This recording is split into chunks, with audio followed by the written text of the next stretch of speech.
Iran दुरुस्त फैसला करे वरना हम अपना काम मुकम्मल कर देंगे। ट्रंप की चीन रवानगी से कबल ईरान को नई धमकी। अमरीकी सदर ने दावा किया कि अमरीका ईरान से किसी न किसी तरीके से जंग जीत लेगा। साथ ये भी कहा कि अमरीका को ईरान के मामले पर चीनी सदर समेत किसी की मदद की जरूरत नहीं। अमरीकी सदर ने गुफ्तगू के दौरान एक बार फिर पाकिस्तान और फील्ड मार्शल का जिक्र किया। कहा बतौर सालिस पाकिस्तान के किरदार पर मुतमईन है। पाकिस्तान के फील्ड मार्शल और वजीर आजम दोनों ने बहुत अच्छा काम किया। ईरानी मुसल्लह अफवाज किसी भी मंजरनामे के लिए तैयार है। दुश्मनी की जुर्रत करने वालों को सख्त सजा दी जाएगी। तर्जुमान ईरानी वजारत खारजा का कहना था कि इसराइल ने 28 फरवरी को ईरान पर जो जंग मुसल्लत की, ये महज जमीन या वसाइल की खातिर नहीं, ये जंग उस वक्त और आने वाले दौर में अच्छाई बुराई के मानी मुतय्यन करेगी। दूसरी जानिब अमरीकी महकमा दिफा पेंटागन ने एतराफ़ किया है कि अमरीका अब तक ईरान जंग में 29 अरब डॉलर्स फूंक चुका है। इब्तदा में जंगी अखराजात का तखमीना 25 अरब डॉलर्स था, जिसमें हर गुजरते दिन के साथ इजाफा हो रहा है। आप लोगों की अकल घुटनों में है, उठा सकते हो तो उठा लो।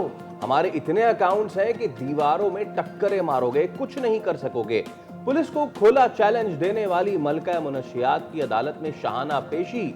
अनमोल उर्फ पिंकी का ऑनलाइन मुनशियात पहुंचाने का एतराफ। मुबैना लीक ऑडियो में कहा कि दिमाग से सोचोगे तो मेरी तरह ब्रांड बनोगे। बगैर हथकड़ी अदालत में पेशी पर आईजी और कराची पुलिस चीफ का नोटिस। प्रोटोकॉल देने वाले एसएचओ एसआईओ गार्डन और तफ्तीशी अफसरान को मअतल कर दिया। मुनशियात सप्लाई नेटवर्क के कराची भर में फैले होने का इंकशाफ। पूरे कराची में 24 घंटे सर्विस के दावों ने नई बहस छेड़ दी। नेटवर्क के राज सामने आने पर इदारों में खलबली। वायरल चैट्स में डीलर्स के लिए खुसूसी रियायतों का भी जिक्र। केस में नए इंकशाफात के बाद तहकीकात का दायरा वसी होने का इम्कान। और पाकिस्तान को बांग्लादेश के हाथों मुसलसल तीसरे टेस्ट में शिकस्त। ढाका में पहले टेस्ट में बांग्लादेश ने 104 रन से फतह समेटी। 2 मैचेस की सीरीज में 1-0 की बढ़तरी हासिल। 268 रन के हदफ के ताक़ुब में कौमी टीम 163 रन पर ढेर हुई। अब्दुल्ला फजल 66 रन के साथ नुमाया रहे।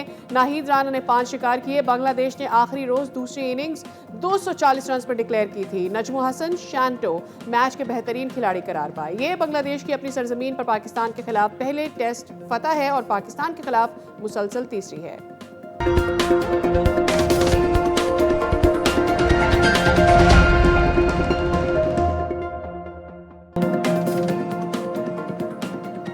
अस्सलाम वालेकुम, सुबह बखैर, खुश आमदीद। दुनिया बोल है के साथ मैं हूं सैयद फैसल करीम और मैं हूं सादिया सैमसन। उम्मीद करते हैं कि आपकी सुबह का आगाज अच्छा हुआ होगा और ये कुछ नया कॉम्बिनेशन हमने किया है। I hope you really like this. We are enjoying it and I am sure it does bring a little bit of, are you liking it too? मैं बहुत खुश हूँ। अच्छा, और मैं आई रियली होप कि ये जो रिफ्रेशिंग कलर्स हैं ये हमारी हर सुबह को इसी तरह से फ्रेशिंग बनाते रहेंगे। करते हैं शो का आगाज़। आज सुबह से ही थोड़ी गर्मी महसूस हो रही है। डर ज़्यादा इसलिए भी लग रहा है कि वैसे तो टेम्परेचर कह रहे हैं कि 37 तक ही जाएगा, लेकिन ह्यूमिडिटी 82 है और 82% जब ह्यूमिडिटी हो तो ये वेदर की फील्स लाइक आप लोगों के घरों में और बाहर में ये 42 डिग्री तक जा सकती है। जी हाँ, मुल्क के बेशतर इलाकों में भी मौसम गर्म और खुश्क ही रहेगा। सिंध, जनूबी बलूचिस्तान में तो शदीद गर्म रहने की तवक्को है। ये अलग बात कि लाहौर इस्लामाबाद में हल्की बारिश तो हुई है, लेकिन मौसम की गर्मी ख़त्म नहीं हुई और फिलहाल गर्मी तो अभी शुरू हुई है। ज़ोर टूटने का कोई इम्कान नहीं है। तो आगे चल के बात करेंगे शो में कि कितनी ज़्यादा मज़ीद गर्मी होने जा रही है और मुल्क के कौन कौन से हिस्सों में क्या क्या मामलात रहेंगे। इसके अलावा हम शो में आज बात करेंगे खेल की भी। तो क्या ही कह सकते हैं, कल हम एक जुमला देकर गए थे अपने नाज़रीन को और वो ये कि उम्मीद रखे पाकिस्तान की बैटिंग पे, वो आपको कभी मायूस नहीं करेगी, किसी भी पॉइंट से हार जाएगी। और वही हुआ। अब नौबत ये आ गई है सादिया साहबा के बांग्लादेश से भी हम टेस्ट हार गए और बार बार हार रहे हैं। हम तीसरी दफ़ा उनसे हार गए हैं। और देखिए, जब हम पीएसएल चल रहा था उस वक्त ही बहुत सारे एनालिस्ट ये प्रेडिक्शन कर रहे थे कि इस वक्त जो पाकिस्तानी टीम है वो ऐसी है कि आपको वो बांग्लादेश के अगेंस्ट भी हरा सकती है। थोड़ा सा पोस्टमार्टम करेंगे आज, एनालिस्ट के साथ बैठेंगे कि भाई एक्चुअली क्या हुआ। हमारे 3 कप्तान थे, डिफरेंट फॉर्मेट्स के कप्तान, हमारी बेहतरीन जो भी हमारे इस वक्त प्रीमियर बैटर्स और बॉलर्स हैं, सबको मिला के हमने एक टीम बनाई थी। वो टीम हमें कुछ नहीं करवा सकी। खैर, पाकिस्तानी टीम हार गई बांग्लादेश के against. That was main team, लेकिन विमेन टीम ने अच्छी कारकर्दगी का मुजाहरा किया है। कराची में खेले गए T20 मैच पे पाकिस्तान विमेंस क्रिकेट टीम ने 3 मैचेस पर मुश्तमिल सीरीज के पहले मैच में जिम्बाब्वे की टीम को 153 रन के बड़े मार्जिन से शिकस्त दी है। सबसे अच्छी बात थी आयशा जफर, जिन्होंने 50 ऑड बॉल्स पे सेंचुरी की, जो कि बहुत ही रिफ्रेशिंग है पाकिस्तान वुमेन टीम है। उसके अलावा लेट ऑर्डर में फिर आलिया रियाज ने बड़े ज़बरदस्त छक्के मारे। तो खैर वुमेन टीम तो अच्छा कर रही है, अब पता नहीं मेंस टीम जो है वो सीखेगी नहीं सीखेगी, इस पर भी हम आगे चल के बात ज़रूर करेंगे। राइट नाउ बढ़ते हैं अपनी टॉप स्टोरी की जानिब, और वो है एक बार फिर मशरिक़ वुस्ता की सूरत हाल, और एक बार फिर डोनाल्ड ट्रंप की जानिब से एक नई धमकी। वॉल स्ट्रीट जर्नल के रिपोर्ट्स के मुताबिक अमेरिका जो है वो इसराइल ईरान कशीदगी के दौरान मुत्तहदा अरब इमारात भी जो है वो खुफिया अस्करी कार्रवाइयों के जरिए ईरान के खिलाफ सरगर्म रहा, जिसने खित्ते के स्ट्रेटेजिक बसात को मजीद पेचीदा बनाया है। और कहा जा रहा है कि ईरानी तनसीबात पर मुबैना हमलों और उसके बाद तेहरान के जवाबी मिसाइल ड्रोन हमलों ने न सिर्फ खलीजी सलामती को मुतासर किया, बल्कि आलमी तवानाई, तिजारत और सिफारती तवाज़ुन पर भी नए सवालात खड़े कर दिए हैं। इसी पर बात कर लेते हैं। हमारे साथ मौजूद हैं डॉक्टर जमील अहमद, आप साबिक सफ़ीर हैं। बहुत शुक्रिया डॉक्टर साहब आपके वक्त के लिए। It's wonderful to welcome you one more time on the show. Sir, अब हर कोई ये बात कर रहा है कि डोनाल्ड ट्रंप का चाइना का विजिट होने वाला है और स्ट्रेटेजिकली चीज़ें तय की जाएंगी कि इस जंग का इख्तिताम जो है वो किस तौर से करना है, या फिर इसको रोकना है तो कैसे रोकना है, क्या टर्म्स होनी चाहिए। अब ये वहाँ पर भी बात है, क्योंकि जो जवाब दिया गया है इस वक्त ईरान की जानिब से अमेरिका को about their nuclear enrichment programme, उससे तो मुतमईन नज़र नहीं आ रहे डोनाल्ड ट्रंप। तो क्या चाइना वाकई कोई प्रेसिडेंट सेट करने जा रहा है इस वॉर में?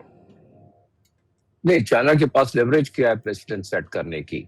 असल तो चीज ये है, ये दो मुल्कों के दरमियान हाई पावर डेलीगेशन मीटिंग है, जो कि अपने अपने मफादात का तहफ़्फ़ुज़ करेंगे यकीनन, क्योंकि ईरान से पूरी दुनिया के मफादात का इस वक्त उस पर फर्क पड़ रहा है। लिहाजा ये तो डिस्कशन में डेफिनेटली आ जाएगी, ऑटोमेटिकली ये बात आएगी इसकी। लेकिन देखना ये चाहिए हमें कि तजिया ये करना चाहिए और वो नुक्ते से नुक्ता मिला के करना चाहिए। दलील के साथ चार पांच पॉइंट्स मैं पेश कर देता हूँ, और वो ये है कि चाइना यकीनन उसका इंटरेस्ट है। एक तो ये है कि चाइना इस खिते का एक बड़ा प्लेयर है। दूसरा ये है कि चाइना ईरान से जो उसकी तेल की खरीदारी है वो 1.38 मिलियन बैरल पर डे है, जो कि उसका एक तकरीबन 13% से ज्यादा का टोटल ऑयल का उसकी रिक्वायरमेंट पूरी करता है। लेकिन उसके साथ साथ चाइना 50% टोटल अपनी एनर्जी की रिक्वायरमेंट पूरी करता है स्ट्रेट ऑफ हॉर्मुज़ की गुजरगाह से, यानी कि वो जो बाकी ममालिक ऑयल एक्सपोर्ट करते हैं उनसे भी ऑयल खरीदता है वो। तो चाइना ज़ाहिर है मुतहम्मिल नहीं हो सकता, क्योंकि चाइना दुनिया में वो उन एक दो कंट्रीज, चंद कंट्रीज में से है जिसके के पास ऑयल रिजर्व 90 दिन का आराम से होता है। और मौजूदा सूरत हाल में तखमीना ये लगाया जाता है कि ईरान के पास 90 दिन का तो ऑयल रिजर्व है ही है, उसके अलावा उसने अपने लिए और भी बंदोबस्त समुद्रों में टैंकर्स वगैरह के जरिए किया हुआ है। तो क्या मतलब इसका हुआ कि ईरान ने अपनी कैलकुलेशन में डोनाल्ड ट्रंप की मीटिंग के दौरान देखना ये होगा कि वो अपने जो पहले मफादात हैं कि access of market to United States, जिसमें उसके इलेक्ट्रिक कार हैं, उसमें बाकी मसनूआत हैं, उसको कितनी हद तक कंसेशन ले सकता है, चंद जो सैंक्शंस है उस पर किस तरह हटा सकता है, ताइवान के मामले में डोनाल्ड ट्रंप को किस तरह इज्तनाब करने पर राजी कर सकता है, क्योंकि ताइवान को तकरीबन 50 बिलियन का तो इस्लाह भी चंद बरस में दिया है, और 14.8 बिलियन का जो इस वक्त ट्रांचे है, असला है, तैयार है ताइवान को जाने के लिए, और डोनाल्ड ट्रंप ने उनको रोका है ताकि इस मीटिंग में हो जाए। इसका तमाम का लुबे-लबाब क्या हुआ? तमाम का लुबे-लबाब ये हुआ कि चाइना पहले अपने इंटरेस्ट को प्रोटेक्ट करेगा, और मैंने बता दिया कि उसका इंटरेस्ट यकीनन खलीजी रियासतों से है, क्योंकि उसका तेल यहाँ से जाता है और एनर्जी यहाँ से। ये उसके अलावा है जो जियोपॉलिटिकल इंटरेस्ट है। डॉक्टर जमील, अगर इफ यू अलाउ मी एक ज़िमनी सवाल, सदर शी जिनपिंग ने अभी 4 नुकाती प्लान तजवीज़ किया है specially for the middle east peace process, तो इसको किस नज़र से देखते हैं? साथ ही जब हम ये यहाँ पे सोच रहे हैं कि क्या चाइना एक बड़ा किरदार अदा कर सकता है in Iran America peace thing, चीन जो है वो ट्रंप के इस दौरे से ज़्यादा तो इस चीज़ की उम्मीद लगाए बैठा है कि टैरिफ्स में कोई नरमी होगी। तो हम इसको कैसे देखें फिर कि क्या हम उम्मीद नहीं लगाएं, ऑल्दो कि ईरान तो उम्मीद लगाए बैठा था चीन से? नहीं, न सिर्फ ईरान उम्मीद लगाए बैठा है, पूरी दुनिया उम्मीद लगाए बैठी है, क्योंकि ये जो कॉन्सिक्वेंशियल वॉर है, ये वॉर दुनिया के लिए एक दर्द सरी क्या, दुनिया के लिए एक दर्द पैदा कर दिया है इसने। तो पूरी दुनिया नजरें लगाए बैठी भी है, और इसीलिए ये इस जंग का जो डिस्कशन, ये एक महवर होगी इस डिस्कशन की, ये तमाम तजिया निगार कह रहे हैं। और वो इसलिए महवर होगी कि इस जंग में डोनाल्ड ट्रंप चाहेगा कि ये किसी तरीके से स्टेट ऑफ हॉर्मज़ खुलवाने में चाइना भी अपनी सफारती ताल्लुकात और अपनी स्ट्रेटेजिक ताल्लुकात ईरान से उसको बरूकार, और चाइना जब ये करेगा तो जाहिर है अपने मफादत के साथ साथ इंडिया इसका ईरान का मफाद भी देखेगा। अब यहाँ सीधा बातें जरा डोनाल्ड ट्रंप की मुतजाद बातों का जिक्र कर देते हैं।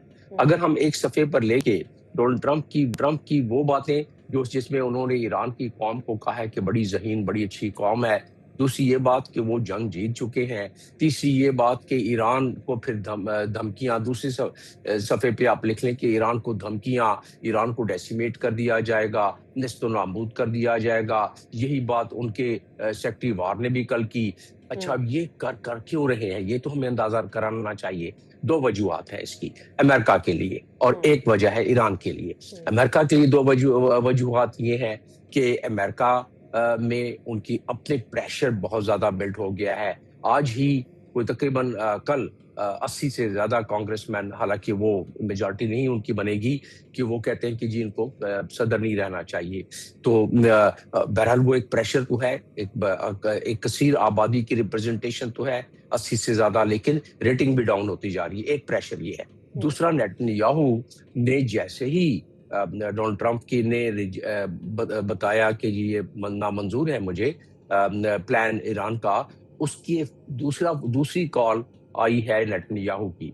और नेतन्याहू की जो खबरें उन्होंने बाद में, नेतन्याहू ने कोई चीज इसमें छुपा के नहीं रखी, कह दिया कि नहीं, हम तो चाहते हैं कि ये वॉर जारी रहे और ये सीज़फायर खत्म हो, ताकि इनरिचमेंट मटेरियल अभी भी है। तो क्या मतलब हुआ कि एक प्रेशर अपनी आवाम का नेतन्याहू पर, और दूसरा प्रेशर इजरायली लॉबी का, जिसका हम जिक्र करते आए हैं, और नेतन्याहू ने उसको खुले आम अल्फाज में बयान कर दिया, और वो उन्होंने अमेरिकन मीडिया के साथ एंगेज करके बताया। तो कितना बड़ा प्रेशर है नेतन्याहू पर, नंबर वन। अब देखेंगे इस प्रेशर का काउंटर प्रेशर क्या हो सकता है, 1 मिनट में आता हूँ। दूसरा प्रेशर ईरान का है, ईरान का अपना प्रेशर अपने लोगों का है। वहां क्या हम समझते हैं कि इससे सुख मिल रहा है उनको इस जंग से? नहीं, इस जंग से उनको बड़ी तकलीफ मिल रही है। अब देखना यह है कि जो नाकाबंदी हुई है उनके बंदरगाहों की, वो नाकाबंदी CIA की रिपोर्ट के मुताबिक वो कहते हैं कि 4 से 6 महीने निकाल जाएंगी, लेकिन बहरहाल उन 4 से 6 महीने निकालने में जो वो अपनी खुराक को कम करेंगे, अपने ईंधन को कम करेंगे, बाकी चीजों को तो लोगों को तकलीफ तो आएगी।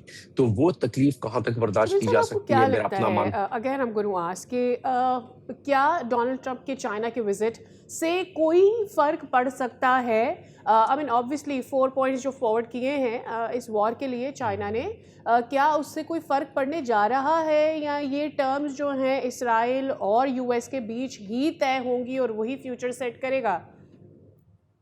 यही मैं बात जो होगा इसको, ये बड़ा इंपॉर्टेंट सवाल आपने कर दिया है कंक्लूडिंग उसमें, मैं ख्याल है कि उसमें फेज में वो ये है कि यस, ये 4 पॉइंट्स जो हैं, उन 4 पॉइंट्स में सरे फहरिस्त तो है कि अब स्टेट ऑफ हॉर्मज़ को खोलने का एक मैकेनिज्म बनाया जाए, नंबर 1। और बाकी फिर जो है उसकी वही एनरिचमेंट वाली बात, और बाकी जो मामलात हैं कि डील को किस तरह फाइनलाइज किया जाए, वो तो अपनी जगह पर है। लेकिन स्टेट ऑफ हॉर्मज़ को खोलने के लिए यकीनन चाइना को, अगर हम आम जुबान में कहें तो चाइना प्रेशर डालेगा, क्योंकि चाइना का भी इसमें मफाद है, दुनिया का चाइना देखा जाता है कि चाइना एक बहुत खूबसूरत अंदाज में, अपने सफारती अंदाज में दुनिया के इंटरनेशनल वर्ल्ड ऑर्डर को लेके चलता है, और दूसरा जंगों की हमेशा खिलाफ बात करता है चाइना। तो वो यकीनन वो एक प्रेशर चाइना डालेगा। वो क्या प्रेशर डाल सकता है? चाइना के पास जिस हैसियत में इस वक्त चाइना प्रेशर डाल सकता है 2 बातों पर। एक तो यह है कि सिक्योरिटी काउंसिल में जो अभी रेजोल्यूशन बहरीन ने और तकरीबन 100 के करीब 100 से ज्यादा ममालिक ने उसको को स्पॉन्सर किया है।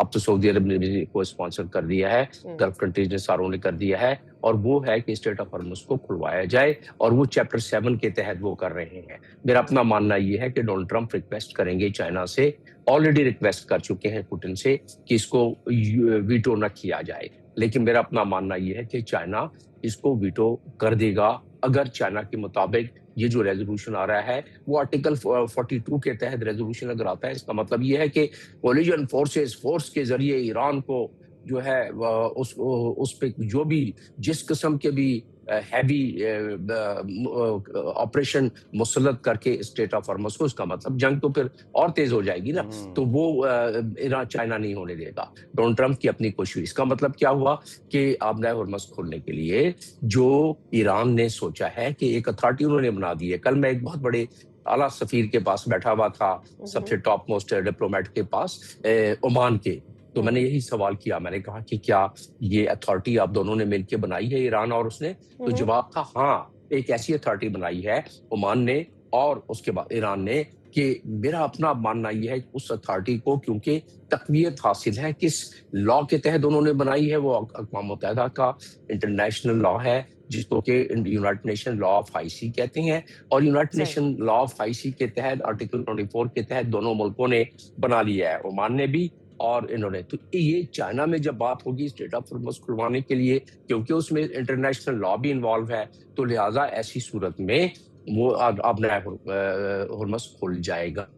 ये काफी उम्मीद है, क्योंकि इसका एक आउटकम दुनिया चाहती है कि कोई आउटकम मिले, क्योंकि इतने दो लीडर मिल रहे हैं चाइना और वो, तो ये आउटकम होता नजर आ रहा है। और यही बात है कि मैंने कहा कि कागज पे लिखने के वो धमकियां क्या हैं और वो तारीफें क्या हैं, तो आपको नजर आ जाएगा कि यस, डोनाल्ड ट्रंप ने अपने लिए ग्राउंड तैयार कर लिया है कि ठीक है, मैं डिक्लेयर कर दूं और अपना हॉर्मस का भी और डील का भी डिक्लेयर कर दूं किसी तरीके से आके। आपको याद रहे कि ये इलेक्शन भी तो आ रहे हैं, उनके मिड टर्म इलेक्शन, तो उन्होंने देखना यह है कि इजरायली लॉबी ज्यादा मुतासर होती है या रिपब्लिकन हमेशा के लिए भूल जाए, तो अगले 10, 15, 20 सालों के लिए कि वो इलेक्शन नहीं जीत सकेगी। जिस किस्म के उनके हालात जा रहे हैं, वो बड़े मखदूश हालात जा रहे हैं, रिपब्लिकन की रेटिंग गिरती जा रही है, तो इजराइल की वजह से बिल्कुल हमेशा के लिए अपना वो नहीं करेंगे, काम खराब बेड़ा गर्क नहीं करेंगे। तो इसलिए ज्यादा उम्मीद होती जा रही है कि हाँ, इसमें से कुछ रिजल्ट निकलेगा इस दौरे में से। जी डॉक्टर जमील अहमद खान साहब, बहुत शुक्रिया आपके वक्त के लिए, और आपने जाते जाते बड़ी अहम ये गुफ्तगू की है। ईरान और ओमान जो है वो किसी चीज़ पे एग्री तो किए हैं, और चीन का ये दौरा भी बहुत अहम है। देखते हैं कि ये जो 3 रोज़ा दौरा है जो कि आज से शुरू हो रहा है डोनाल्ड ट्रंप का, वो पहुंचेंगे चीन और 15 तारीख तक वो वहाँ मौजूद रहेंगे। कोई ब्रेक थ्रू हो सकता है इस पर नहीं, आगे चल के इसमें मजीद बात करेंगे। अभी ले रहे हैं ब्रेक, हमारे साथ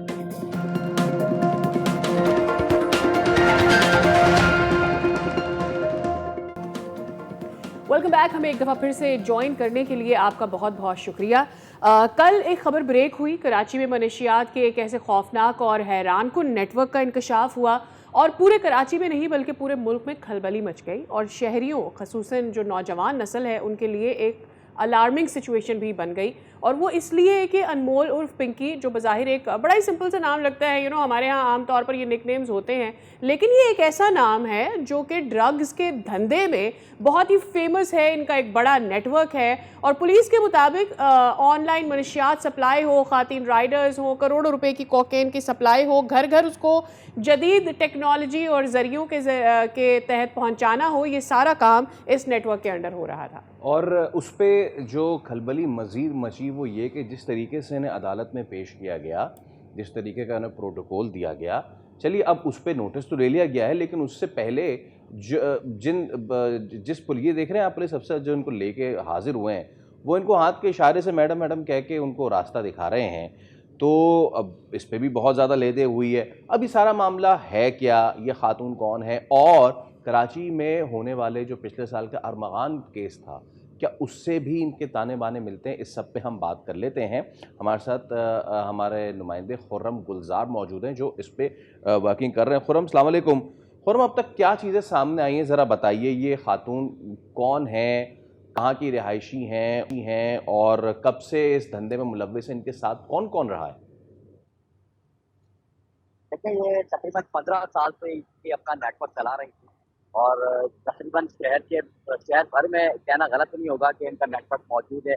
और ऑनलाइन इनका जो बड़ा बिजनेस है, जो इनकी डॉन के नाम से इनकी एक प्रोजेक्ट है, उसमें एक आला क्वालिटी की कोकेन जो है वो सप्लाई करती है। ऑनलाइन शिपिंग होती है, मुख्तलिफ मोबाइल सोशल मीडिया एप्लीकेशन के जरिए ये और ऑर्डर देना और उसके बाद सप्लाई की जाती है।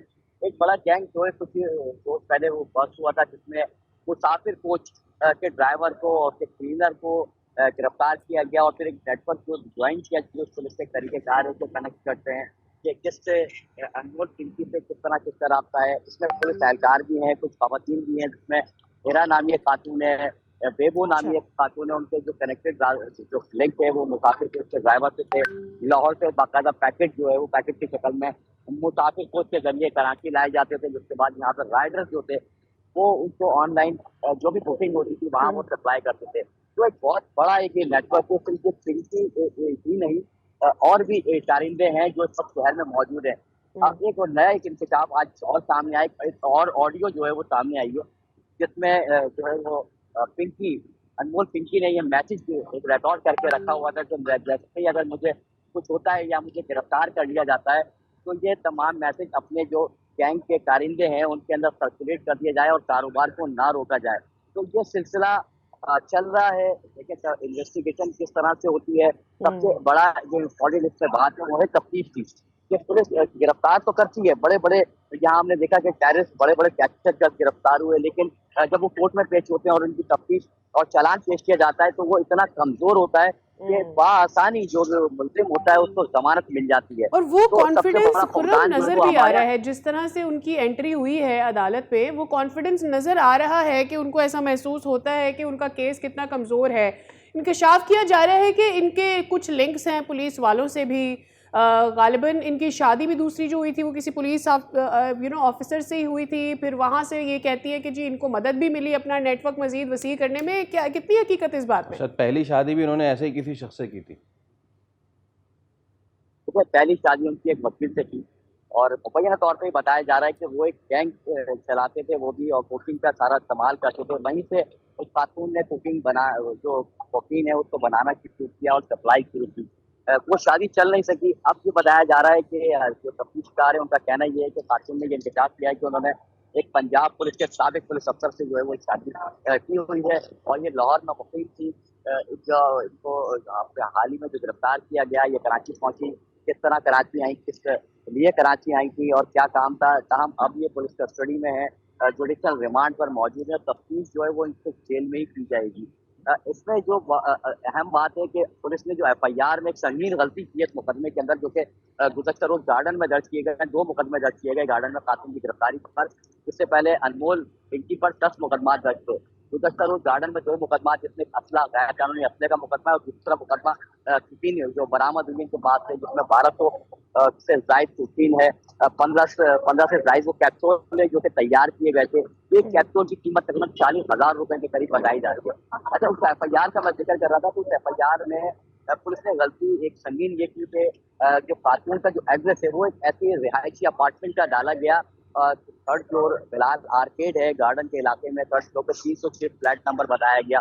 उस 306 फ्लैट में जो एक खातून है जो कि 15 साल से बता रही है कि वो वहाँ रिहाइश पड़ी थी और जिस उनसे बात हुई तो उनका ये कहना था कि हमें पुलिस ने जो है वो गलती से किया या क्या वजह है कि हमें बदनाम कर दिया। हम शरीफ लोग हैं और कारोबारी लोग हैं। और खुर्रम ये बात जो है आपकी उस बात को बैक कर रही है कि जिसमें लोअर कोर्ट्स में जो मनशियात के आते हैं केसेस वो क्यों कन्विक्ट नहीं होते उसकी वजह। अच्छा, अगर हमारे पास, क्योंकि हम देख रहे हैं पिछले 1 साल से शर्जील इनाम मेमन इस पे बहुत गुफ्तगू कर चुके हैं लगातार, सिंध असम्बली से लेके प्रेस कॉन्फ्रेंसेस से लेके मुख्तलिफ टॉक्स तक वो ये इस चीज़ का तस्करा कर चुके हैं कि जब ये पहली बार सरफेस हुई थी, खुर्रम हमारे साथ ही मौजूद रहिएगा, जब ये चीज़ पहली बार सरफेस हुई थी कि कराची के स्कूल्स में इस तरह की चीज़ हो रही है तो हमारे लिए भी बहुत अचंभे की बात थी। फिर जब ये बात हुई थी कि टेस्ट किए जाएंगे बच्चों के, तो उस वक्त भी बहुत अचंभे की बात थी। लेकिन उसके बाद अब ये चीज़ जब सामने आई है तो ये बड़ा ही अनफॉर्चुनेट सी ये बात हो रही है। शर्जील इनाम मेमन ने पिछले साल फ्लोर में भी ये गुफ्तगू की थी। तो मेरा खुर्रम गुलजार आपसे सवाल ये है कि जब इतने बड़े लेवल पे इस चीज़ की रियलाइजेशन थी और आज से नहीं सालों से थी कि ये चीज़ हो रही है, गुफ्तगू क्या की थी शर्जील मेमन ने, आपको सुनाते हैं फिर इस पर खुर्रम आपसे सवाल करते हैं। सुनाइए। में से 5 बच्चे जो हैं वो मंशियात इस्तेमाल करते हैं, वो ड्रग यूज करते हैं। ये आप हुक्मरान है, आपकी जिम्मेदारी है कि आप वहां पे खत्म करें। आज अगर 25 में से 5 बच्चे कर रहे हैं, कल को अगर 10 होंगे, 15, खुदा न खास्ता 25 में से 25 शामिल होंगे, फिर हम कहां जाएंगे? तो टेस्ट की बात में डेफिनेटली रेजिस्टेंस है कि पहले एजुकेशन डिपार्टमेंट ने पॉलिसी बनाई, एक्साइज डिपार्टमेंट ने भी एक पॉलिसी बनाई, हम कैबिनेट में भी लेके जाएंगे, हम कोशिश करेंगे। अगर किसी बच्चे का टेस्ट होगा तो किसी को एम्बैरेस करने के लिए नहीं होगा, किसी को प्रेशर में डालने के लिए नहीं होगा, किसी को खराबी के लिए नहीं होगा। होगा क्या? हम किसी स्कूल में गए और रैंडमली 5 बच्चों को हमने कहा कि जी हम इनके टेस्ट कर रहे हैं, और हम लेंगे क्या? बच्चे का नाम, उसकी एड्रेस, उसके वालिद साहब का नाम, दैट्स इट, और कुछ भी नहीं लेंगे और खामोशी से टेस्ट करके आ जाएंगे। असल तो आपको फसाद की वो जड़ पकड़नी है कि वो फसाद की जड़ जो उन स्कूलों में ये सप्लाई कर रही है, और ये बहुत खतरनाक तरीन चीज है, ये मजाक नहीं है जिसमें बात कर रहे हैं। तो ये आपने मुआशरे में इन चीजों को खात्मा करना है, तो सोसाइटी के हर शख्स को अपना रोल प्ले करना है। जनाब, असल फसाद की जड़ को खत्म करने का 1 साल पहले फ्लोर से ये दावा होना और 1 साल बाद पकड़ा जाना, अब इसको खुर्रम कामयाबी समझें या फिर निज़ाम की कमज़ोरी समझें कि जब ऐवान में इस चीज़ का जिक्र हो रहा है और आप बता रहे हैं 15 साल से यह खातून काम कर रही हैं और इंटर प्रोविंशियल तरीके से ये मामला चला रहे हैं, तो फिर कौन इसको इस पे मुर्द इल्ज़ाम ठहराए? निज़ाम की कमज़ोरी क्या है ये? ठीक है, सबसे पहले मैं आपको एक बात कहूँगा फैसल भाई कि पुलिस सामने आके किसी को सपोर्ट नहीं करती मुलजिम को, लेकिन कुछ ऐसे रास्ते बना दिए जाते हैं जिससे केस कमजोर हो जाता है कि अपनी कुछ शवाहिद ऐसे जो है वो नहीं शामिल किए जाते कि मुलजिम को सजा हो। देखिए, ऐसे बहुत सारे केसेस हमारे सामने मौजूद हैं जिसमें मुलजिमान को सजाएं भी हुई है, सजाएं मौत भी हुई है, उम्र कैद भी हुई है। लेकिन पुलिस जहाँ ईमानदारी से काम करे वहाँ वो तमाम जो शवाहिद अदालत में पेश किए जाए तो केस मजबूत बनता है। लेकिन जब इन्वेस्टिगेशन ही ऐसी हो, स्ट्रीट क्रिमिनल से ले रहे पकड़े जाते हैं, सीसीटीवी फुटेज मौजूद है, सामने गोली मार रहे हैं वो शहरी मर जाता है, मुलजमान पकड़े जाते हैं और आप चंद दिन के बाद वही मुलजमान आज़ाद होते हैं। उसकी वजह यही है कि नाकिस तफ्तीश है, इन्वेस्टिगेशन की कमजोरी है, अदालतें हमारी ऐसी हैं, मौजूद अदालतें हैं, उनको जो चीज़ हम पेश करेंगे, जो शवाहिद दिखाएंगे, जज उसी पे फैसला अपना देगा। लेकिन जब हमारी तफ्तीश ही नाकिस होगी, उसमें ही इतने गफलत बरती जाएगी कि एड्रेस गलत दिए जा रहे हैं, जो विटनेसेस हैं वो वहाँ पहुँचते नहीं है, पुलिस के जो गवाह होते हैं वो अदालतों में नहीं जाते हैं, और जिसकी जो बेनिफिट है, जिसके जो सहूलतें वो मिलती है मुलजिम को, और वो बआसानी अदालत से रहा होता है। यही वजह है कि कल हमने देखा कि मुलजिमा बिल्कुल एक डॉन, जो वो कहती है कि मैं पिंकी डॉन हूँ, कल उन्होंने वही रूप अपना सुप्रीम कोर्ट को दिखाया। पुलिस एहलकार पीछे पीछे चल रहे थे, लेडी कांस्टेबल जो इनके साथ तैनात थी, इनको इनके साथ चलने के बजाय, चेहरा ढाक के लेकर आने के बजाय, इनको ऐसा लगा कि ये पुलिस वालों को अदालत लेकर आई है, और पुलिस नहीं लेकर आई इनको अदालत। तो कुछ इस तरह का सीन हम वहाँ देखने को मिला था। तो ये सूरत हाल है। इसमें 2 लेडी कांस्टेबल्स को जो है वो मुअत्तल कर दिया गया है, SHO गार्डन को मुअत्तल कर दिया गया, इन्वेस्टिगेशन इंचार्ज जो थे उनको मुअत्तल किया गया, और तफ्तीश के अफसर जो केस के आईओ थे उनको मुअत्तल किया। 5 टोटल 2 खवातीन समेत 5 जो पुलिस एहलकार हैं उनको मुअत्तल करके तफ्तीश जो है वो शुरू की गई है कि ये प्रोटोकॉल किसके कहने पर शुरू किया गया। साथ ही उनको चेहरा डाल के अदालत में लेकर आना चाहिए था, लेकिन ये सब नहीं हुआ। बहरहाल अब देखना ये है कि पुलिस अपना चालान में क्या लिखती है, कैसे शवाहिद पेश करती है कि मुलजिमा। और इससे गुलजार, बहुत शुक्रिया आपके वक्त के लिए, वो वेरी वेरी इन्फॉर्मेटिव के तमाम चीज़ें बताई हैं। लेकिन बड़ा सवाल ये है कि ये कोकेन मेकर खातून है, यानी ये कोकेन लेती होंगी, जो प्लांट होता है उसको लेती होंगी, फिर उसे कोकेन में कन्वर्ट करती होंगी। तो भाई ये जो इम्पोर्ट हो रही है, इन तक पहुंच रही है, पहले तो उसको एक्सपोज करना होगा ना, और फिर बाद में अनलिमिटेड सप्लाई है, अगर ये खुद बना रही है, इस पर कौन काम करेगा? यहाँ पे देखने वालों को भोली पंजाबन का किरदार याद आ गया होगा। एक ब्रेक ले रहे हैं, उसके बाद दोबारा हाजिर होंगे।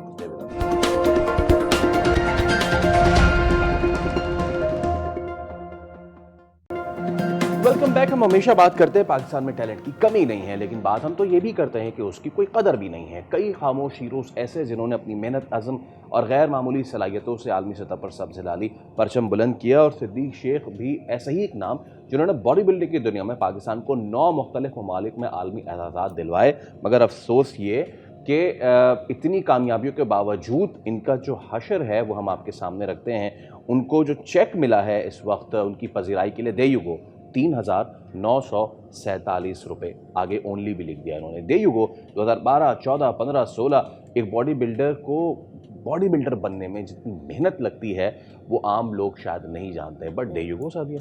या और मेरे ख्याल में जितने पैसे उनको अपनी डाइट के ऊपर और उतनी जिमिंग के ऊपर और सारी प्रिपरेशन के ऊपर लगाने पड़ते हैं, उसके लिए अगर आप उन्हें 3,900 रुपये देते हैं, इसका क्या मतलब है ये खुद जान लेते हैं। सिद्दीक शेख हमारे साथ मौजूद हैं, बॉडी बिल्डर चैम्पियन। अस्सलाम वालेकुम सिद्दीक, बहुत बहुत शुक्रिया आपके टाइम के लिए।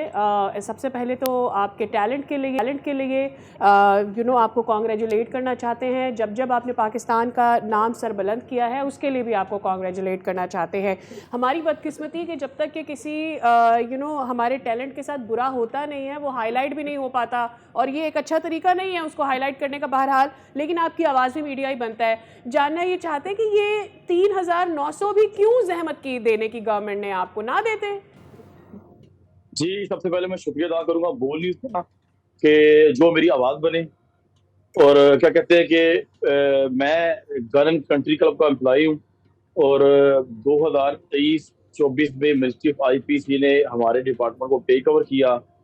फिर कुछ उन्होंने मुझे सियासत की भीड़ चढ़ा के मुझे जबरन जो है जॉब से निकाला। मैं मौसूफ अदालत इस्लामाबाद हाई कोर्ट से बहाल हो गया। फिर 2024 से लेके स्टिल अभी 26 तक मैं जो है वो क्या कहते हैं कि मैं अभी मिनिस्ट्री ऑफ आईपीसी में ड्यूटी सर अंजाम दे रहा हूँ। आपको पता है कि मुझे पूरे महीने की जो सैलरी है मंथ ऑफ अप्रैल की, वो 3,947 रुपये जो है वो मुझे दी गई है। और आप ये देखिए कि मंथ ऑफ अप्रैल में हमारे जो है गवर्नमेंट पाकिस्तान ने नोटिफिकेशन जो है जारी किया था कि वर्क फ्रॉम होम, और हमारे जो रेड जोन एरिया जहाँ पे हमारी मिनिस्ट्री, जहाँ मेरा ऑफिस है, वहाँ पे जो है वो पीस चौक जो है वो उसके मुताबिक जो है वो हमारी जो मिनिस्ट्री है वो 19 से 21 दिन जो है वो ऑफ रही है।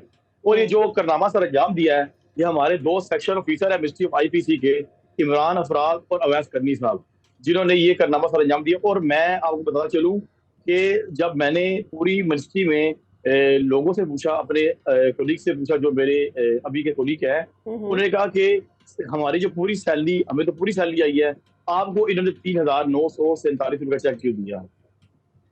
तो ये आप क्या समझते हैं, ये कोई पर्सनल बायस है? आपने ऐसा क्या किया जो आपके साथ ये हुआ?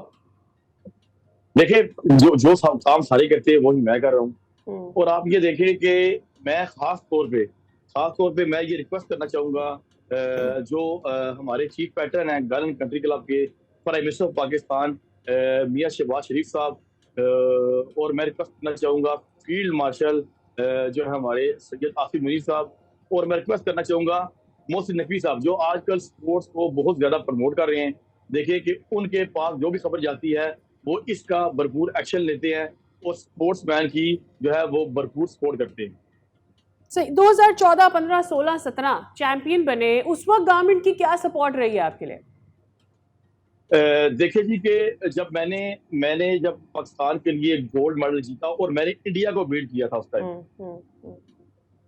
और इंडिया को बीट करने के बाद जब मैं आया तो जो मौजूदा मेरे जो डिपार्टमेंट के जो मैनेजमेंट थी उस टाइम की, उन्होंने फिर मुझे जो इवेंट के खर्चात है वो जैसा कि इवेंट के खर्चात होते हैं, टिकट, वीज़ा, तो वो उन्होंने मुझे जो है वो स्पॉन्सर करना शुरू कर दिए थे। ठीक है। हालांकि मुझे तो देखा जाए कि मिनिस्ट्री ऑफ आईपीसी जो है वो एक हमारी स्पोर्ट्स मिनिस्ट्री है, तो उनको तो ज़्यादा सपोर्ट करना चाहिए था। हालांकि जब 2023-24 में ministry of IPC take over किया, तो एक सेक्शन अफसर आए थे जिन्होंने मेरा डाइट अलाउंस तक बंद कर दिया था, और कहा था कि अगर आपने प्रोफेशनल बॉडी बिल्डिंग करनी है तो आप इस डिपार्टमेंट से रिजाइन करना पड़ेगा आपको।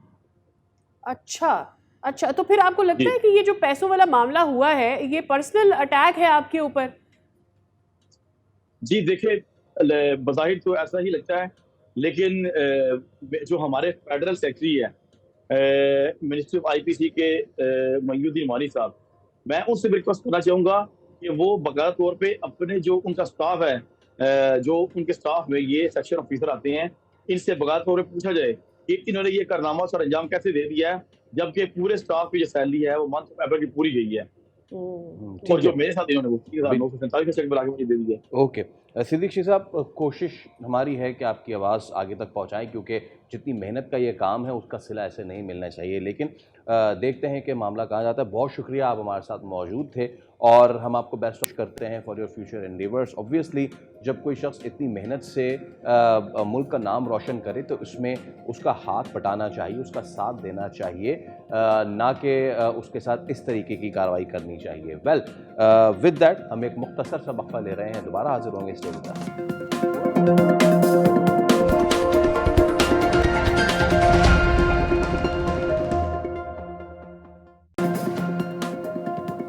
एक बार फिर आपको कहेंगे खुशामदीद। आप देख रहे हैं दुनिया बोल है, लेकिन क्रिकेट में तो कल दुनिया ही गोल होके रह गई। ख़वातीन व हज़रात, ये वक्त भी आना था कि हम टेस्ट मैच जीतने गए और हार गए बांग्लादेश से इन बांग्लादेश। कल जब हम बात कर रहे थे अपने एक्सपर्ट से तो उन्होंने कहा नहीं हम कुछ ना कुछ तो करेंगे, लेकिन हमने कुछ भी नहीं किया, ना बैटिंग ना बॉलिंग और फील्डिंग तो अल्लाह माशाल्लाह।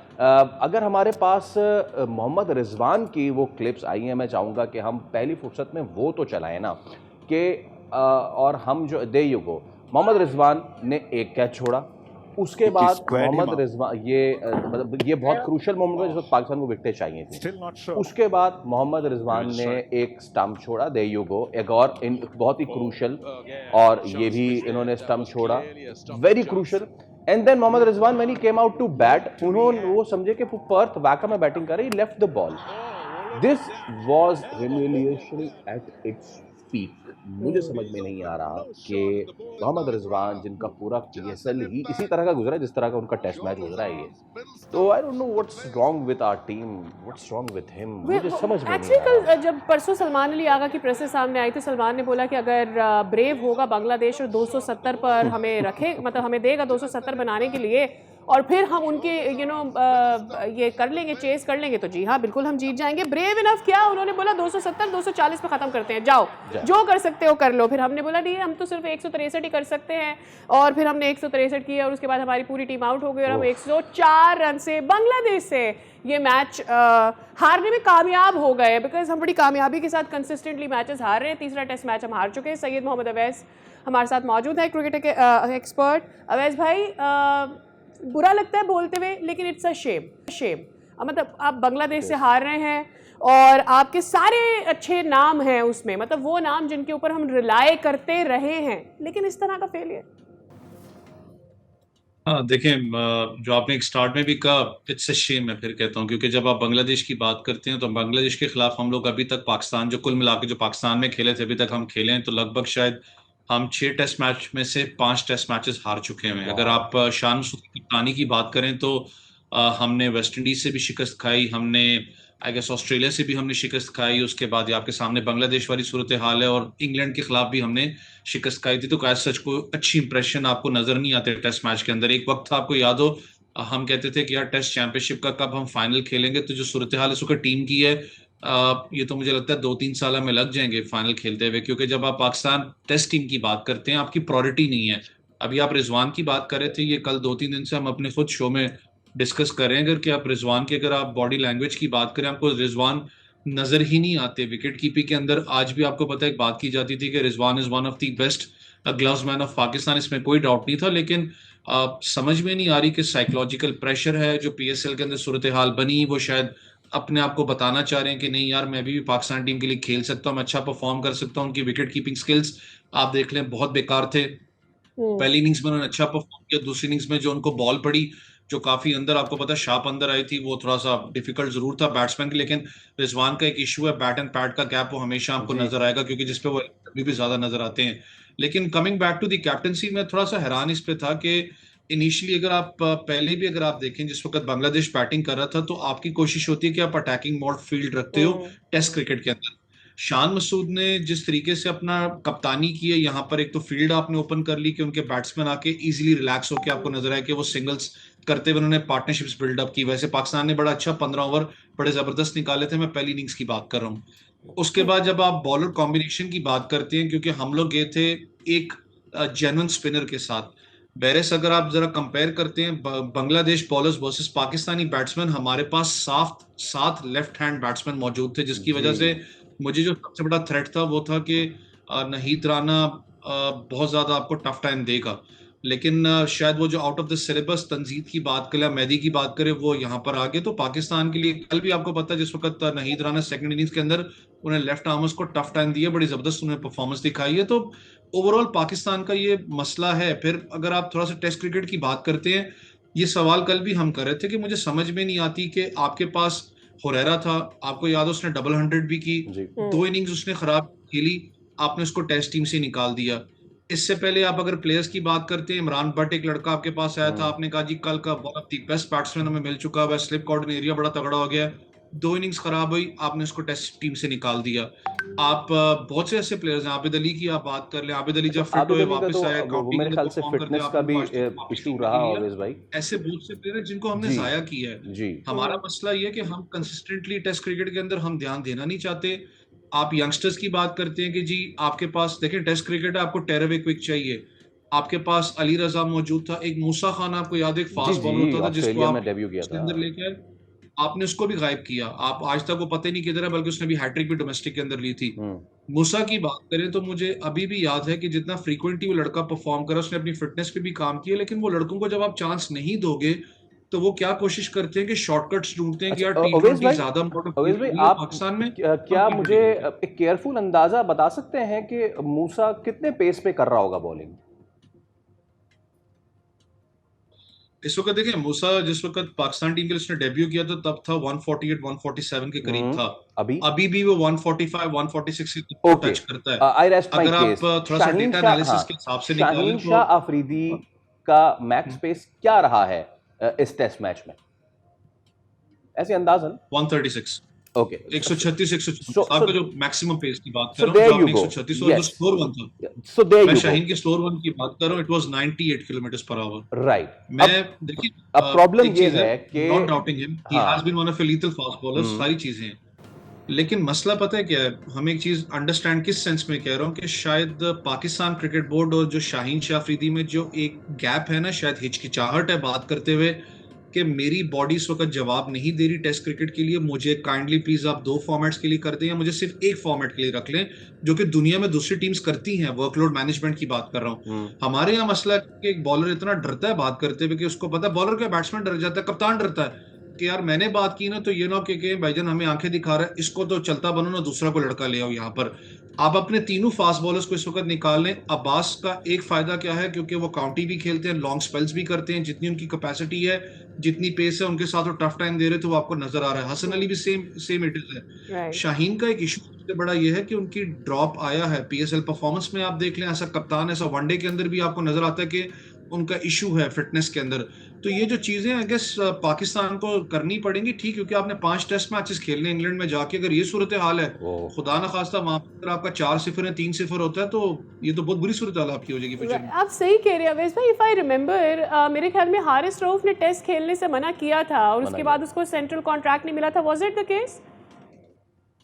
देखिए, मैंने आपको कहा ना कि वर्कलोड मैनेजमेंट का एक सवाल होता है कि प्लेयर की, अब फॉर एग्जांपल अगर चले मैं अपनी एग्जांपल देता हूं, मैं सामने को बैठा हूं, I was never a 4-day bowler क्योंकि मेरी बॉडी सस्टेन नहीं करती। One day T20 is a good format for me, मैं खेलता रहा हूं, लेकिन मेरे अंदर भी हिचकिचाहट थी। ये तो पाकिस्तान की टीम है, इसके अंदर भी हिचकिचाहट होती है प्लेयर्स की। जब आपकी क्रिकेट बोर्ड के अंदर मामला डिस्टर्ब हो तो क्रिकेट जो प्लेयर्स हैं वो भी डिस्टर्ब होते हैं, वो डरते हैं बात करते हुए कि यार मैंने अगर इस सेटअप से बात की, ये सेटअप मुझे नहीं पता कितने टाइम पे चलना है। सरफराज अहमद को अभी आप कोचिंग स्टाफ में लेके आए हैं ना, what ever the result is, मेरी सिर्फ ये ख्वाहिश है कि यार एटलीस्ट 2 साल तो एक सेटअप को रहने दो ना, ताकि प्लेयर्स थोड़ा सा रिलैक्स हो बात करते हुए। हमारा मसला, मैंने कहा ना, कप्तानी का। वर्ल्ड कप अभी सर्फ के ऊपर, आपके वनडे का 7-8 महीने रह चुके हुए हैं।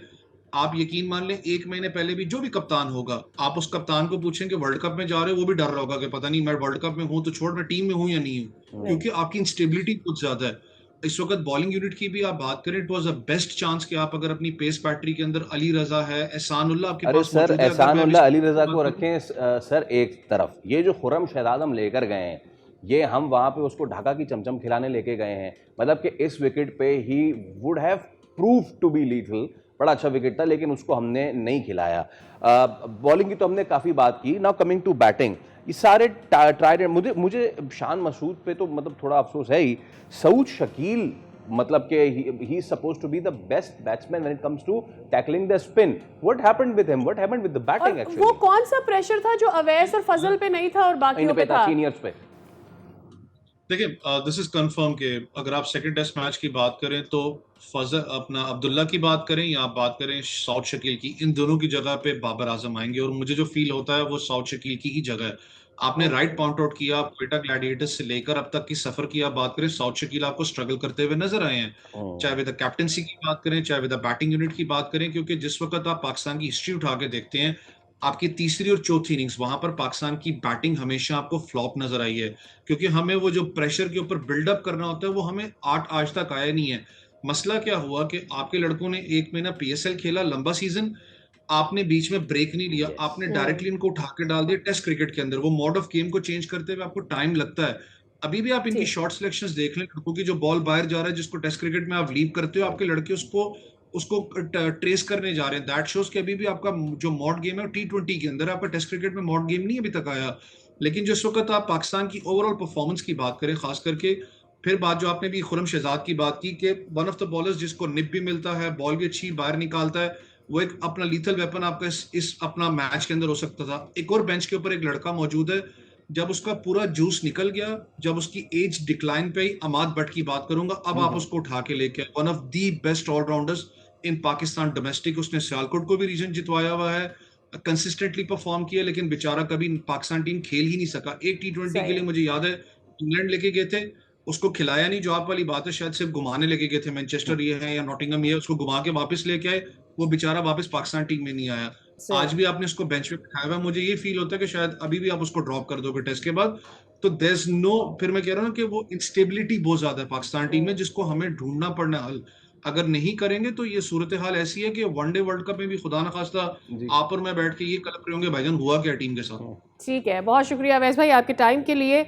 कुछ मामला ऐसे, आप तो वैसे so much for your time, आप ये कह रहे थे कि T20 मॉड से वापस आना बड़ा मुश्किल है। मैं वंडर करी हूँ कि नाहीद के अंदर कौन सी ऐसी बैटरी लगी हुई है कि वो यहाँ पे PSL खेल रहा था, फिर अपने मुल्क में जाके बैट एज अ बॉलर बेहतरीन परफॉर्म कर रहा है। वो बैटरी फिगर आउट करेंगे, हमें लेनी है एक ब्रेक। C after this.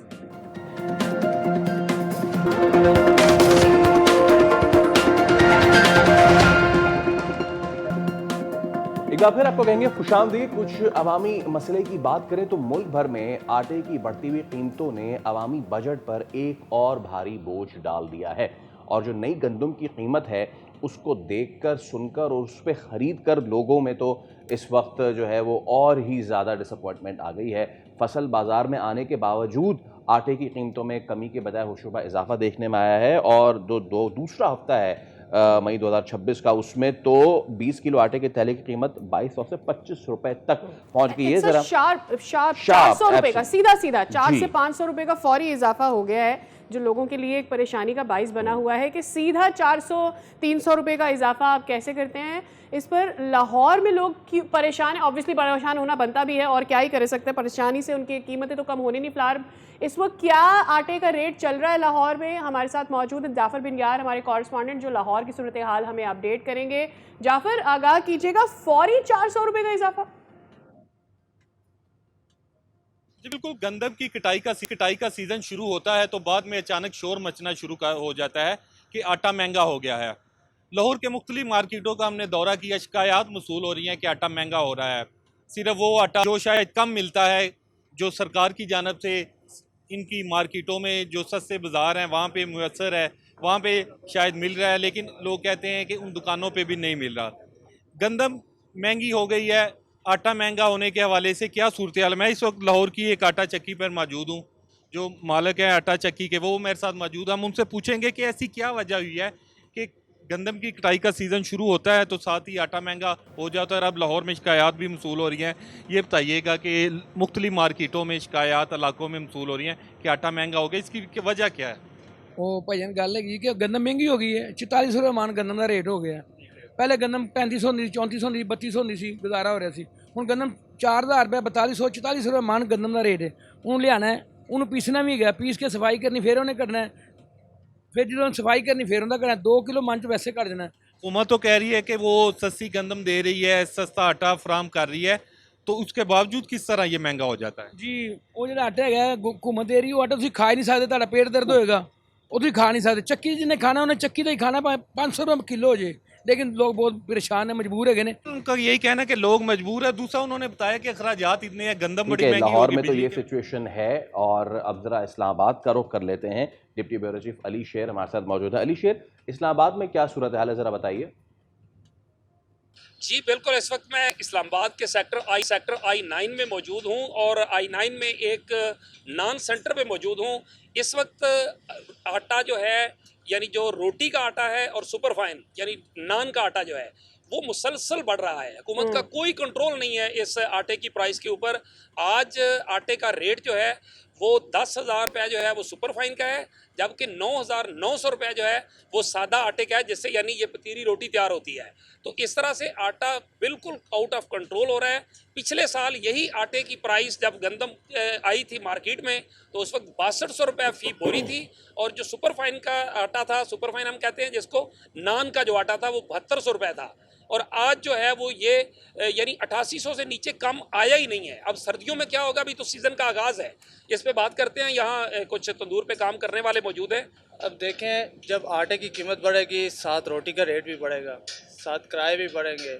एक आम शहरी के लिए यहाँ गुजर बसर करना इंतहाई मुश्किल हो जाएगा।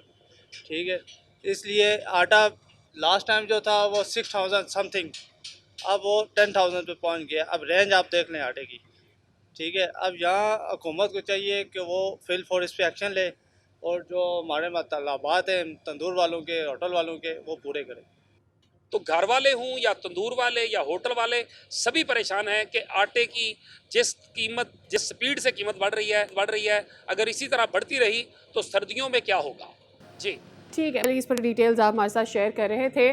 तो जब ये होगी आटे की कीमत, तो फिर जाहिर है नान भाई भी इजाफा करेंगे, और फिर जो रोटी का साइज़ है उसमें भी हम जो है लड़ाइयाँ कर रहा होगा शहरी। आसिम रज़ा साहब हमारे साथ मौजूद है, साबिक chairman flower mill association. Asim साहब, बहुत शुक्रिया आपके टाइम के लिए, गुड मॉर्निंग। अभी तो कटाई हुई है, फौरी तौर पर कीमतें बढ़ गई है, क्या मामला है सर ये?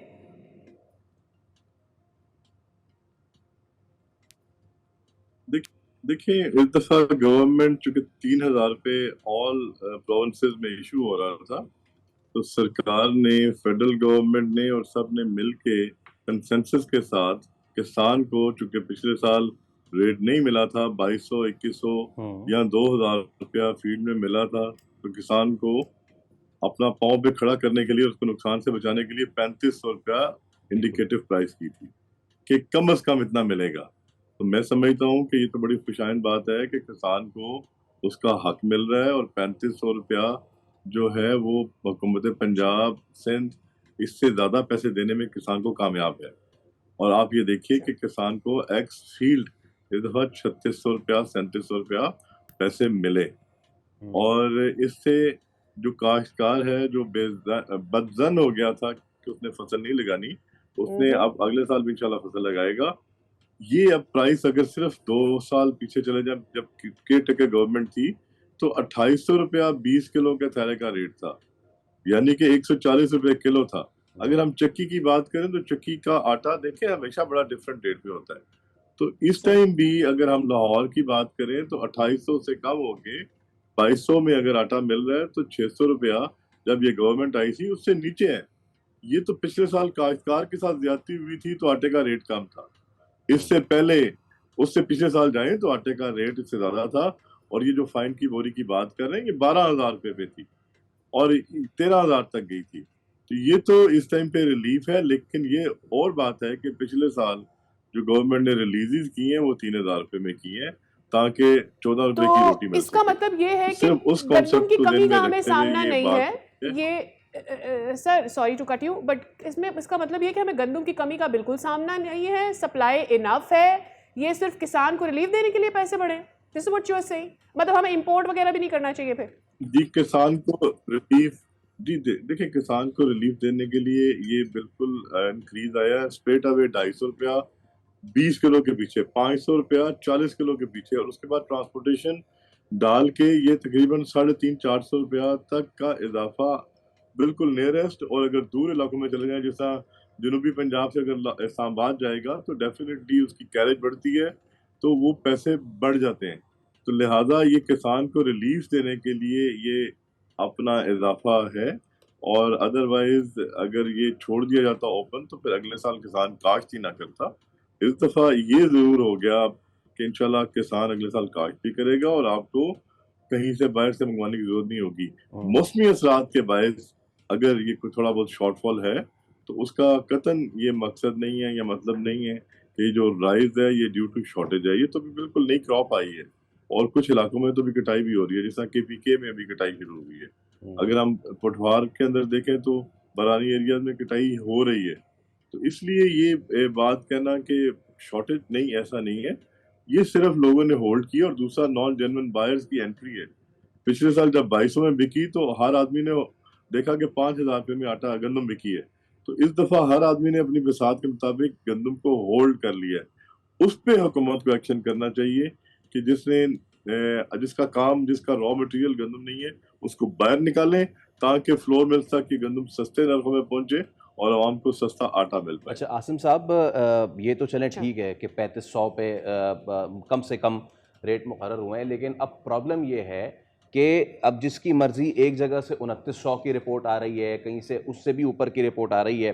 फिर जो ये सरकारी आटा है उसमें से खबरें ये भी आ रही हैं कि 10 किलो 20 किलोग्राम के थैले तो मार्केट में हैं ही नहीं। और लाहौर से हमारे नुमाइंदे जब रिपोर्ट कर रहे थे तो वहाँ के एक नान भाई ने कहा कि सरकारी आटा तो ऐसा है खाने के लायक भी नहीं है, लोगों को इसलिए चक्की पे आना पड़ेगा। इन सब चीज़ों को कैसे एड्रेस करेंगे? देखिए, पहले तो ये बात है कि अप्रैल के बाद पूरे पाकिस्तान में कोई भी गवर्नमेंट जो सूबाई फूड डिपार्टमेंट्स हैं वो गंदम का इजरा नहीं करते। नई फसल आ गई होती है तो लिहाजा you have to divert on private wheat जो प्राइवेट मार्केट में अवेलेबल होती है। इसलिए जिस तरह 3000 रुपये में गवर्नमेंट दे रही थी, अब वो आटा तो अभी सरकारी अवेलेबल नहीं होगा क्योंकि मई आ गया है। अप्रैल से उसकी इशुएंस बंद हुई है और मई के अंदर उसका मिलना पॉसिबल नहीं है। एक बात। सेकंड, जो साहब चक्की वाले ये बात कर रहे थे, देखिए ये तो अपनी अपनी पसंद है। फ्लोर मिलिंग का आटा जिस तरह धुल के गंदम और उसकी सफाई के बाद ग्राइंडिंग होती है, तो मैं नहीं समझता कि चक्की का आटा किसी तरीके से भी फ्लोर मिल के आटे को मैच करता है, क्योंकि फ्लोर मिलिंग आटे के अंदर 18 किस्म के इंग्रेडिएंट्स जो डिफरेंट अदर एलिमेंट्स होते हैं वो बाहर निकाले जाते हैं और सफाई होती है। लिहाजा ये ईटिंग हैबिट है, उनका अपना पर्सपेक्टिव है और जो फ्लोर मिल का आटा खाता है वो चक्की वाला नहीं खा सकता। जो चक्की वाला खा रहा है उसको नहीं पसंद फ्लोर मिल वाला, लेकिन फ्लोर मिल्स में होल व्हीट आटा बनना शुरू हो चुका है। तो लिहाजा उनका ये मार्जिन भी, जिस तरह उन्होंने बताया कि वो बहुत ऊपर रेट पे इस टाइम अभी जो नुमाइंदे बोल के बता रहे थे कि बहुत महंगा बेच रहे हैं, उसको भी चेक करने की जरूरत है। और इसी तरह तंदूर मालकान को भी कि वो जो फर्क उन्होंने आटे की वजह से अगर रोटी में डाला हुआ है तो ऐसा कतन नहीं है। चले सर, ये बताइएगा आइडियली एक शहरी को रिलीफ देने के लिए क्या होना चाहिए? देखिए, या तो गंदम की शॉर्टेज हो जाती है तो गंदम महंगी हो जाती है, गंदम बाहर से मंगाते हैं उस रेट पर आती गंदम तो हमें महंगी मिलती है। अब किसानों को पैसे पूरे देने थे जो उनका जायज़ हक है, ठीक है, लेकिन मुझे और दीगर आम शहरियों को तो गंदम महंगी मिल रही है ना। तो आइडियली हल क्या है कि एक मुनासिब रेट हो बायर के लिए? देखिए, ये गवर्नमेंट टू गवर्नमेंट वेरी करता है। ओके। अगर कोई आटे को फोकस करता है गवर्नमेंट, तो मैं समझता हूँ कि मुस्तहक, नॉट ऑल, उनके लिए कोई ना कोई अपना रिलीफ होना चाहिए, चाहे in shape of cash card या इन शेप ऑफ कमोडिटी। वो उनको मिल जाए, जिसको जो चीज़ चाहिए, चाहे वो आटा चाहिए चाहे कुछ और चाहिए, वो बाय कर सके। लेकिन जो गरीब आवाम है उनके लिए तो ये ज़रूरी है। और वो मैं समझता हूँ जिस तरह BSP के या इस तरह जो लोग मुस्तहिक हैं उनके लिए जिस तरह पैसे दिए जा रहे हैं, उसमें राशन के लिए 500, 1000, 1500 का एडिशन कर दिया जाए ताकि उस आदमी को रिलीफ मिल सके। मुझे और आपको अगर हम देखें तो पूरे महीने में एक थैला 20 किलो का हमारे घर में कंज्यूम होगा और उस 20 किलो थैले के अंदर 6 अफराद खाना खा सकते हैं। 124 kg पर पर्सन पर एनम की अगर हम कैलकुलेशन को देखते हैं तो उस पे 100 रुपए का इफेक्ट या 150 रुपए का इफेक्ट या 200 रुपए का इफेक्ट आपको महीने में कुछ भी नहीं कहता। ये 7, 8, 10 रुपए आपकी योमिया बनेंगे। लेकिन उस मुस्तहक को जो 1 किलो भी आटा खरीदने से कासिर है, उसके लिए हुकूमत को कोई पॉलिसी रखनी चाहिए ताकि वो उनको रिलीफ दे सके इस आटे की प्राइसेस के अंदर। और वो मैं समझता हूँ अगर मुफ्त भी दे दिया जाए, 1000, 1500, 2000 रुपया उसको दे दिया जाए तो ये बेहतर है। ना कि वो सारा स्प्रेड कर दिया जाए ऑल ओवर और 100 200 रुपया एक आदमी के हिस्से में आए। ये आपने तो मैं समझ बिल्कुल ये आपने बड़ी समझ की बात की, क्योंकि हो सकता है मुझे आपको 100 रुपये इंक्रीज़ ना हो, लेकिन जो यौमिया काम करने वाला है उसके लिए तो 50 रुपये भी बहुत होते हैं। इसके लिए पॉलिसी आनी चाहिए। Thank you so much Asim Raza साहब, हमारे साथ आप मौजूद थे कि बढ़ती कीमतों और उससे जो जुड़ी मिथ्स थे उस पर बात कर रहे थे। वेल, इसके साथ एक ब्रेक ले रहे हैं, दोबारा हाजिर होंगे।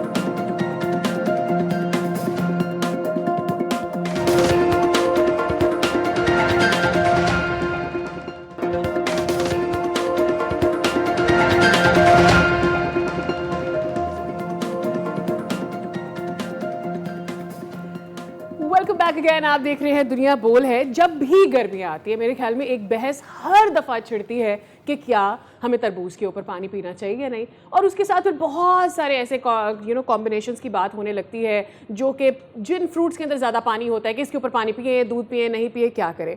और एक वैसा ही वाक़या भारत में पेश आया जिसके बाद ये नई बहस फिर से छिड़ गई। वाक़या क्या था?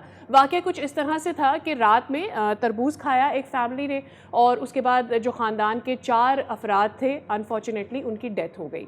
और ये वाक़या पेश आया, उसके बाद ज़ाहिर है उसका फोरेंसिक करवाया गया, सारे मामलात को देखा गया तो पता चला कि अंदर जिंक फॉस्फाइड मौजूद था। अब जिंक फॉस्फाइड ऑब्वियसली हम देखते हैं जो चूहे मार दवाइयाँ होती हैं उनमें होता है, या फिर कुछ ख़ास किस्म के पेस्टिसाइड्स होते हैं उनमें भी थोड़ी इसकी मिकदार होती है।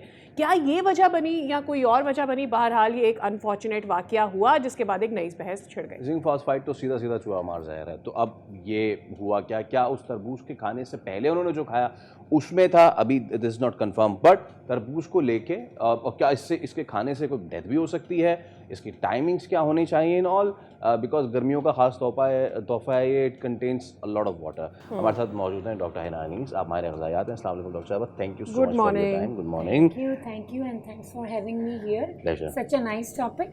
Watermelon, very tasty और अल्लाह ताला की तरफ से दी हुई हमें फ्रूट्स में एक नेमत भी है कि जो कि बच्चे, बूढ़े, जवान और मर्द औरत सभी को बहुत पसंद होता है, और it has lots of fibre, hydration है। देखिए, मैं ये बिलीव करती हूँ अल्लाह ताला ने जिस मौसम में जो फल आपको अता किए हैं ना, वो उस फल की उस मौसम की मुनासबत से कि इतनी गर्मी में आपको डिहाइड्रेशन हो जाती है, आप एक प्लेट तरबूज खाएं, 70% उसमें वाटर है, 70 to 80%, तो आपकी डिहाइड्रेशन इंटरनली वैसे ही ठीक हो जाएगी, ठीक है ना।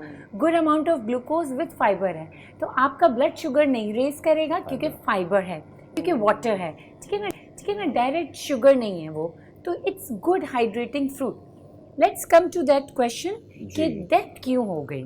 जिंक फॉस्फाइड वाकई चूहे मार दवाइयों में होता है। डेथ मुझे नहीं लगता, अगेन फॉरेंसिक बताएगी कि क्यों हुई। मैं अपना पर्सपेक्टिव बता रही हूँ कि मुझे नहीं लगता कि डेथ तरबूज खाने से हुई। तरबूज खाने से डेथ नहीं हो सकती।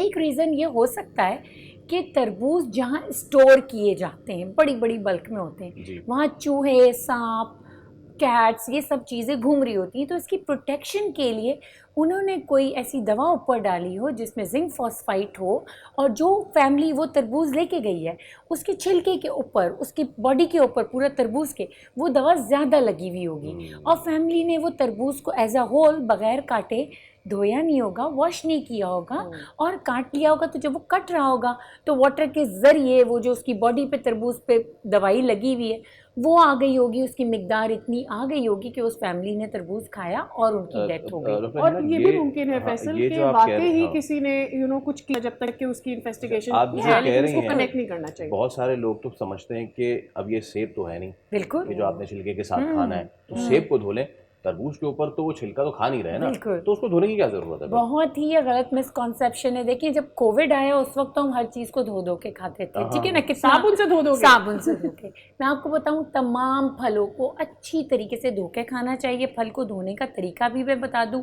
कि सोडियम बाइकार्बोनेट आता है, मीठा सोडा, बेकिंग सोडा या मीठा सोडा, आप वो ले लें। जो छोटे फल हैं जिसमें अंगूर है, जिसमें सेब है, जिसमें नाशपाती आती है, फल से आते हैं, स्पेशली फल से आ रहे हैं, चेरीज आ रही हैं, स्ट्रॉबेरीज आ रही हैं, कितनी मिट्टी उसमें लगी हुई होती है। आप बड़े से टब में उसको लें, सारे फल उसमें डालें, अच्छी तरह धोने के बाद उसको थोड़ी देर के लिए डिप करके छोड़ दें, ठीक है ना, फिर उसको निकाल लें तो वो फ्रेश भी हो जाएंगे, उसकी जरासीम भी उससे चले जाएंगे, ठीक है। अब तरबूज का भी यही है, उसको अच्छी तरीके से धोएं, इसके बाद थोड़ा सा वाटर में आपने मीठा सोडा मिलाया, उसको उसके ऊपर बहा दिया, rinse कर दिया। पूरी तरीके से तरबूज हो गया, खरबूजा हो गया, मेलन्स की जितनी भी ये पूरी फैमिली है, सरदा गर्मा जितने भी हैं, ये सबको आपने वॉश करके अच्छी तरीके, देखिए ये इंसिडेंट हमें ये लेसन देता है कि हमने ये क्यों नहीं किया और हमें करना है। राइट अच्छा चले, अब एक तो हम ज़रा वाटरमेलन और इसके फ़वाइद के बारे में भी बात कर लेते हैं कि ठीक है इतनी सारी अच्छी, इतनी अच्छे वाटर होता है, तरबूज हो गया आपका, गर्मा है, सरदा है, और बहुत सारी इस तरह की चीज़ें आती हैं गर्मियों में जो हम इस्तेमाल कर रहे होते हैं। एक तो इसके फ़वाइद पे बात कर लेते हैं ज़रा, और दूसरा ये कि अगर मिसाल लीजिए किसी ने पानी पी लिया या दूध पी लिया, ज़्यादा से ज़्यादा क्या हो सकता है वाटरमेलन? ठीक है, सबसे पहले इस पर आते हैं कि अगर किसी ने पानी या दूध पी लिया, पानी पीने से देखें मना किया जाता है आयुर्वेदा में कि पानी नहीं पीना चाहिए, लेकिन फिर भी पानी पीने से कुछ एज सच होता नहीं है। वो लोग जिनका स्टमक बहुत सेंसिटिव हो, उन्हें थोड़ा सा कहते हैं कि ज़्यादा ब्लोटिंग होने लगती है। क्यों होने लगती है? ऑलरेडी एक इतना पानी लिया, फिर ऊपर पानी पी लिया, तो स्टमक का भी एक साइज़ है, वो एक लेवल पे डाइजेस्ट करेगा ना। दूध नहीं पीना चाहिए। क्यों नहीं पीना चाहिए? क्योंकि तरबूज में सिट्रिक एसिड मौजूद होता है, फल एसिडिक होते हैं, दूध भी एसिडिक होता है, रिएक्ट करता है। तो दूध से इन तमाम फलों को दूर रखा जाए तो वो ज़्यादा बेहतर होगा। वैसे भी दूध का और फल का इन न्यूट्रिशनल साइंसेस कोई अच्छा कॉम्बिनेशन नहीं है। मतलब ये जो हम banana shake, Apple shake, all the shakes, it's not an advisable in nutritional and in kind of obesity and fitness आप जाएंगे तो you can blend and puree the fruits, but you should not add milk into it until and unless you are a child, बच्चे हो, athletes हो, weight gain करना है, energy ज़्यादा चाहिए, ठीक है ना। जब आप बनाना में मिल्क या डेट्स में मिल्क मिलाएं, आपकी यूटिलाइजेशन क्या है उसकी? अदरवाइज एक सर्टेन एज के बाद आफ्टर 25 या 30 आपको तो दूध किसी भी फल के साथ नहीं मिलाना चाहिए। की तो हमने बात कर ली, हम कह रहे हैं कि आप पानी इसके ऊपर नहीं पीना चाहिए क्योंकि ऑलरेडी इसमें पानी है। ये जो तरबूज के शरबत मिल रहे होते हैं हमें ठेलों पे, और नॉट इवन ठेला, आपकी बजाय भी फ्रेश, आज का फ्रेश जूस कौन सा है? It's the watermelon. So is it okay? वो ठीक है? सी अगेन मैं फिर ये कहूँगी कि वाटरमेलन इटसेल्फ खाने वाला, मैं तो जूसेस के वैसे भी इतनी उसको फेवर में नहीं हूँ, ठीक है ना। अब जो शरबत और जूस में फ़र्क है, juice is a pure blend of तरबूज, ठीक है ना, वो भी आपने ब्लेंड कर दिया हल्का सा, तो इट्स ओके फाइन। आइस डालते हैं, आइस भी तो पानी होता है ना, तो आपको जवाब यही मिल गया कि उस वक्त क्यों ख़राब नहीं हो रहा आपका पेट। तो इट्स नथिंग टू डू। आपने वो 5 गिलास तो नहीं पी सकते ना, जैसे मैंने अभी बताया, तरबूज खाया अच्छा खासा, उसके ऊपर 1 गिलास पानी पी लिया तो वो डबल हो गया।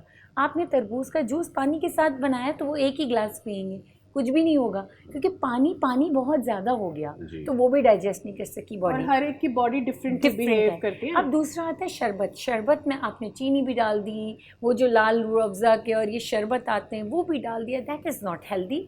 उस बेचारे में तरबूज नहीं है, उसमें वो लाल शरबत और पानी और चीनी है, that's it. Right, thank you so much doctor साहिबा। मेरे ख्याल में बहुत सारे लोगों के, हमारे भी बहुत सारे मिसकंसेप्शन आपने क्लियर कर दिए हैं और बहुत सारे लोगों को इससे मदद मिलेगी। तो जितना खाना है तरबूज खाइए, बस ये देख लिए कि आपकी बॉडी टाइप को क्या पानी सूट करेगा या नहीं, उस हिसाब से। जाने से पहले पाकिस्तानी फिल्मी दुनिया के सुनहरी दौर का जब भी हम जिक्र करते हैं तो हम अलाउद्दीन का नाम हमेशा हमेशा इज़्ज़त और वक़ार और बेमिसाल फ़न के साथ याद रखते हैं। आज इन्हीं अजीम अदाकार की बरसी मनाई जा रही है। अलाउद्दीन भट्ट साहब, उन्होंने 1923 को रावलपिंडी में पैदा हुए और इब्तदाई तालीम हासिल करने के बाद बॉम्बे से 1942 में संजोग नामी फिल्म की अदाकारी के साथ अपने करियर का आगाज़ किया। झुमके ये कह रहे हैं कि हम आपसे लेंगे अब इजाज़त, आपसे मुलाकात होगी कल। रखिए अपना ख्याल, अल्लाह हाफ़िज़।